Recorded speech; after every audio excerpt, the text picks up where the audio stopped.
नमस्कार. आज आपण एक वेगळा विषय घेऊन आलेलो आहोत. मी प्राध्यापक डॉक्टर रेणुका सुनील भावसार, जालना समाजकार्य महाविद्यालय येथे प्राध्यापक आहे. तसेच समुपदेशन हा विषय माझा अतिशय आवडीचा आहे. अनेक कौटुंबिक, सामाजिक, वैवाहिक जीवनामध्ये समुपदेशन मी करत आहे. संवाद या विषयावर आज मी आपणासोबत चर्चा करणार आहे.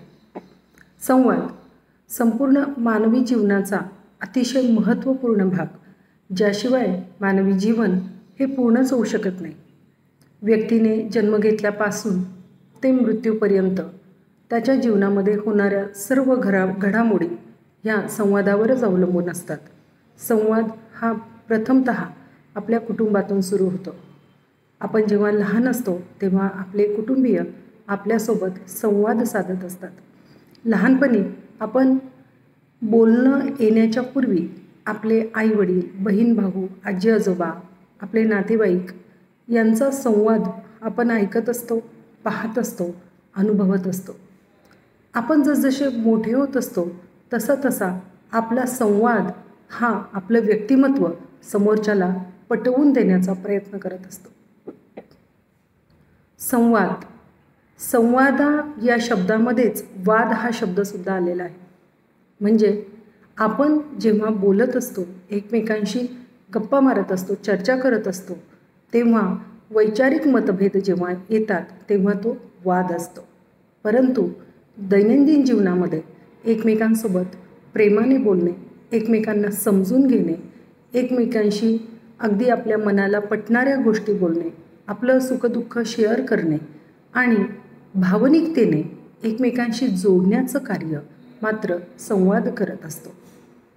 आपण कुठल्या कुटुंबात वाढलोत, आपल्या आजूबाजूचं पर्यावरण कसं आहे, लोक आपल्याकडे कुठल्या दृष्टीने बघतात, आपल्याबद्दल कोण काय विचार करतं, याचा विचार आपण खूप जास्त प्रमाणात केला तर आपल्याला ताण येऊ शकतो आणि त्या ताणाचा परिणाम आपल्या वैयक्तिक जीवनावर होतो.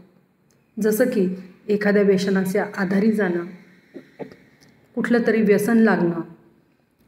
यामुळे व्यक्तीचं व्यक्तिमत्व हे मुळात चांगलं असतानासुद्धा लोक काय म्हणत असतील, लोकांना काय वाटत असेल, यामुळे आपल्या जीवनाला एक वेगळीच दिशा किंवा वळण मिळू शकतं आणि व्यक्ती उद्ध्वस्त होत असतात.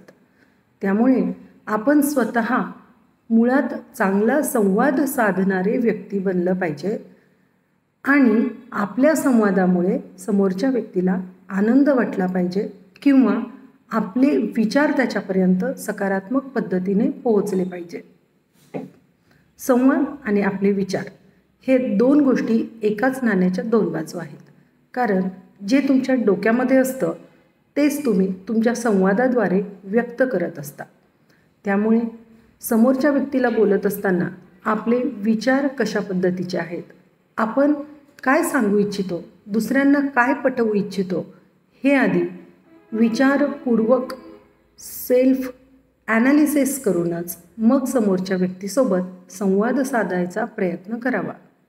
किंवा अनवधानाने बऱ्याचदा असं होतं की आपले कौटुंबिक मंडळी आपल्यासोबत आहेत, आपले बहीण भावंड आपल्यासोबत आहेत आणि आपण त्यांच्याशी बोलत असतो. बोलता बोलता सहज स्लिप ऑफ टंग होते आणि नकळत एखादा शब्द चुकून आपल्या भावंडांना किंवा आपल्या मित्रमैत्रिणींना बोलला जातो. अशा वेळेस समोरच्यांची जर कुवत असेल तरच ते तुम्हाला समजून घेऊ शकतात की तुमच्या बोलण्यातून, तुमच्या संवादातून तुम्ही त्यांना काय बोललेला आहात आणि हे बोलण्यामागे सुद्धा तुमचे आणि त्यांचे संबंध कसे आहेत, तुम्ही एकमेकांना कितपत समजून घेता. तुम्ही बोललेला एखादा शब्द जर समोरच्या व्यक्तीला हर्ट करून गेला तर त्यांनी अजूनही तुम्हाला ओळखण्यात उशीर केलेला आहे किंवा तुमच्या आणि त्यांच्या नात्यामध्ये तेवढी दृढता, घट्टपणा आलेला नाही आहे, हे सुद्धा आपण समजून घेतलं पाहिजे. बऱ्याचदा अशा छोट्या छोट्या गोष्टींमुळे अतिशय उत्तम, उत्कृष्ट नातेसुद्धा क्षणार्धामध्ये तुटून जाऊ शकतात आणि आपल्याला जीवनामध्ये एकटं करू शकतात.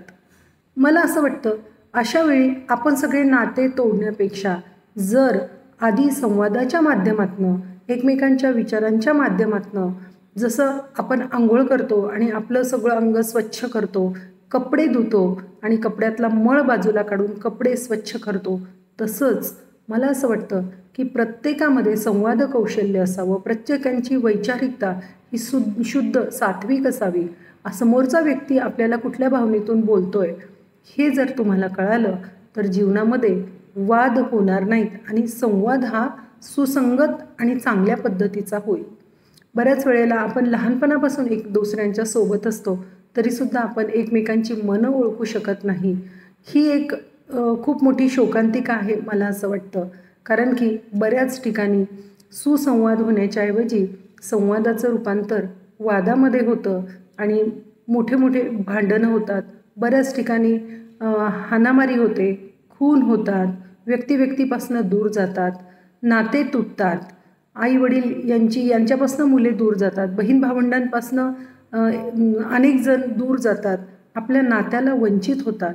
तर आणि मित्रमैत्रिणींसोबतचे जे नाते असतात तिथेसुद्धा आपण एकमेकांना ओळखून समजून घेऊन आपुलकीने त्यांच्यासोबत जर नाते ठेवले तर नक्कीच आपल्या जीवनामध्ये चांगल्या प्रकारचे संवादाचे वातावरण निर्माण होऊ शकेल. संवाद हा विषय अतिशय छोटा वाटत असला तरीसुद्धा हा खूप मोठा आहे. कारण की आम्हा घरी धन शब्दांचीच रत्ने, म्हणजे आपण जो शब्द आपल्या तोंडातून काढू तो प्रत्येक शब्द अतिशय मोजमाप करून विचारपूर्वक समोर फेकला गेला पाहिजे. यावर आपण सर्वांनी लक्ष दिलं पाहिजे, कारण शब्द हे शस्त्र असतात. तर आजपासून निर्धार करूयात की आपण सर्वजण एकमेकांशी चांगला संवाद साधूयात, आपल्या आजूबाजूचं वातावरण सुसंगत आणि सुंदर निर्माण करूयात. धन्यवाद.